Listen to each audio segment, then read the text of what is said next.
did a couple retakes here, just trying to get my message across the right way, because I was watching the video and then I was replaying it back, and I'm doing all this while I'm stuck in traffic, because like I said before, this is really the only time where I'm kind of not distracted, because once I get into work at the dealership, you're going like 120 miles an hour, and for the past for example, the past couple days, like Monday, Tuesday, I've been telling myself, okay, I'm gonna find a little break where I can just figure out, shop around for a new phone for my wife. And I was thinking about doing that while I'm working. Maybe I could just some downtime, I could just quickly do it, but that wasn't the case. And everything's so unpredictable in this business that you can't really do things like that. When I was like working like government contractor, I could like plan. I was getting paid to watch YouTube there, so but I was making crap money. 50 grand a year with a kid coming along the way. I mean, in Northern Virginia, that's not like you might as well be on welfare. You cannot survive. I was like negative $300 or whatever. It was negative in my checking account at all times. It's just such a struggle that my wife and we were like, going to the cheapest grocery stores we could find, and like, just always, like, just really, and there's still nothing wrong with doing that now. We still do that now, but I mean, it was a struggle, man. And so I'm thankful for what the car business has done in terms of income. I'm not making 50 grand a year anymore, right? Just to keep it in perspective here, so I've been in the car business for this is going on my like 7th year. So is that right? Yeah, okay. Had to think about that for a second. Asians and math, for some reason sometimes it doesn't click for me, and it looks bad. But anyways, 7+ years, but within 2 years of when I first got out of my government contracting job and into the car business, within that 2 years, I want to say even a year and a half, I basically like tripled my income. Obviously it's gone up since then. That was from a while back when I was working in Tyson's, but I'm at a different dealership now, and the business is pretty much the same. At least I'm working within the same market, right? We're in the DC metropolitan area, so somewhat it's the same. The business is basically the same. Okay. So we have some people. I mean, there's we have our finance managers, our general sales managers.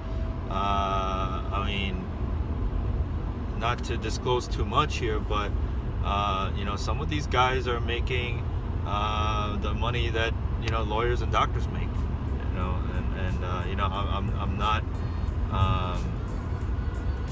I'm not exaggerating that at all. And there's it goes even more up from there. So it's a very, very rewarding. In terms of financially, it's definitely it's definitely rewarding. So the money's definitely there, right? But this business is not. The reason I know it's not for everyone is because so many people are not willing to give up their weekends, right? And they don't want to work like the month, like 70, 80 hours a week. You don't have to. You could be a salesperson. You could just keep it real chill and be an average performer, and you'll still make around like $80,000-$90,000 a year, working the schedule that you want, right? And sometimes you might get lucky and you'll make like over 6 figures. If you're efficient with your time, I think it's doable. You don't have to necessarily be lucky, but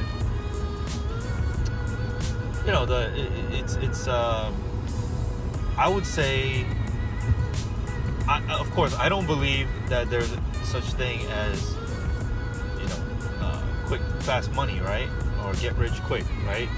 But if you're ever like in a rut and you don't know what to do and you got to do something, and your back is against the wall and you need something to happen very quickly, I would highly recommend, you know, just grinding it out in the car business, because you will learn a lot. You will learn.